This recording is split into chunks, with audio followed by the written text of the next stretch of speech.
بما إن رمضان على الأبواب يبقى مفيش غير وصفة القطايف المعتمدة بعد الفطار، ولو دايما بتشتريها أوعدك بعد ما تسمعي الفيديو ده هتقومي حالا تنفذيها.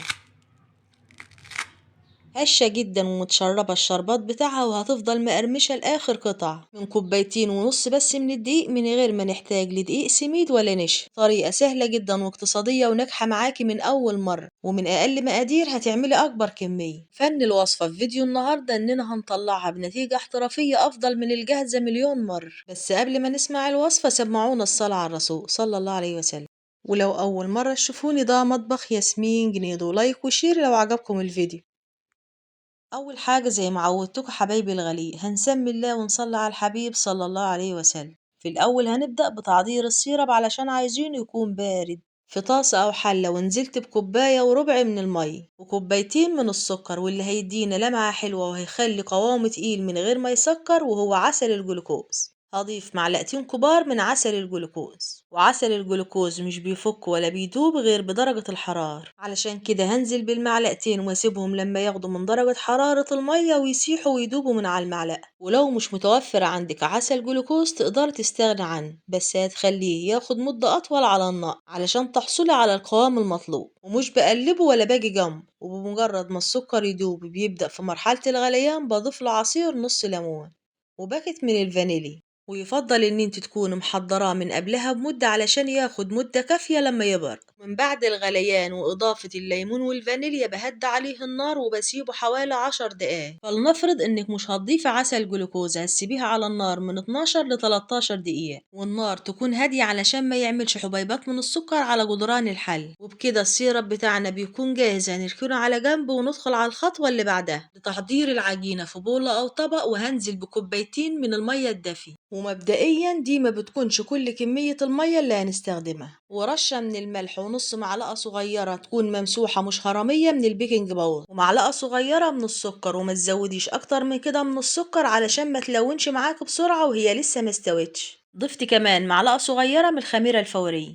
بس كده، مش هضيف لا اكتر ولا اقل. بالمعلقة بقى وهدوبهم كويس بنفس الكوباية اللي عايرت بيها المية هي اللي عايرت بيها الدقيق. هنحتاج لكوبايتين ونص من الدقيق، مش هحتاج اضيف لهم لا دقيق سميد ولا نشا. تقدري تضاعفي نفس المكونات دي لو حابة تزودي زي ما تحب، بس يفضل لو اول مرة هتمشي على نفس المقادير دي بالظبط، لقيتي الدنيا ظبطت معاك وبقيتي تمام هتزودي زي ما انت عايز. وزي ما قلتلكوا ان مش هي دي كل كمية المية اللي هنستخدمها، لسه هنحتاج مية كمان. في الاول بديلها تقليبة خفيفة، بعد كده بخلي كوباية الا ربع جنب من المية الدافية، وانا بقلب في العجينة انزل بيها شوية بشوية. ممكن نحتاج كمية المية كلها وممكن يتبقى منها، لان زي ما انتوا عارفين كل نوع دقيق بيختلف من نوع لاخر حسب تشربه لكمية السوائل اللي بنضيفها. علشان نعرف ان العجينة اخدت كمية كفاية من المية هنختبرها، بس بعد ما بدمجها كويس مع المية واخليها عجينة سايلة من غير اي تكتلات بالمغرفة او حتى المعلقة، وهغمرها في العجين وهشد خط على ظهر المعلقة. لقيت العلامة مش بتروح وتيجي ومش بتضيق ولا بتتحرك من مكانها، أعرف إن العجينة بتاعتي كده مظبوط. وده قوام العجينة بعد ما انتهينا من تحضيرها. عجينة سايلة وقوامها ناعم، ولسه قوامها بيتقل حبة كمان بعد ما بريحها، وبيكون شبيه أكتر بنفس قوام عجينة الكريب. عن كمية المية اللي أنا استخدمتها، أخدت الكوباية إلا ربع كاملة من المية، يبقى أنا كده استخدمت كوبايتين في الأول بعدين كوباية إلا ربع. بمصفى بقى تكون عيونها ضيقة، وهنزل بالخليط بتاعنا وهصفيه كويس علشان ما يكونش فيه أي تكتلات. كده بفضل الله العجينة بتاعتنا بتكون جاهزة.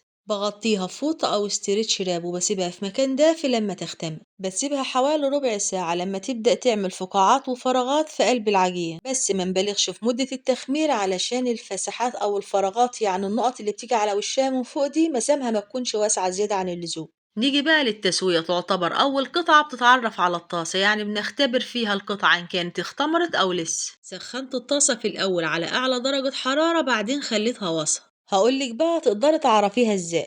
لو لقيتيها بقى عملت فراغات على وش القطعة من فوق، يعني نقط كده قريبة لبعضها وكلها متساوية، تعرف انها كده اختمرت وبتبقى خفيفة جدا على الايد وانت ماسكاها. اما لو كانت بنفس الشكل اللي قدامكوا ده، تعرفي انها لسه محتاجة تختمر كمان شوية. فسبتها كمان من 10 دقايق لربع ساعة. ومدة التخمير دي كانت هتختلف لو كنا في فصل الصيف. شغلت النار على الطاسة مرة تانية، وأول ما سخنت هديت النار وخليتها وسط، وجربت واحدة كمان ونتيجتها اللهم بارك ممتازة، خفيفة اللهم بارك، ومسامها كلها متساوية ومليانة كلها فراغات من الهواء. وبكده هتكملي باقي الكمية وانت مطمنة. وبالنسبة بقى لحجم القطعة تقدري تتحكمي فيه، عايزاها بقى تكبريها أكبر من كده أو أصغر من كده زي ما تحب. أهم حاجة إننا ما نبالغش في مدة التخمير علشان مسامها ما تكونش واسعة زيادة عن اللزوم وتوصل لقاعدة القطعة من تحت، والقاعدة نفسها ما تاخدش لون، علشان وقت ما تيجي تحمريها براحتك وتطلع معاكي مقرمش، يعني ما تاخدش لون معاكي بسرعة وهي لسه طرية وما نشفتش. قوام العجينة المظبوط بقى هيديكي قرمشة رهيبة جدا بعد التسوية،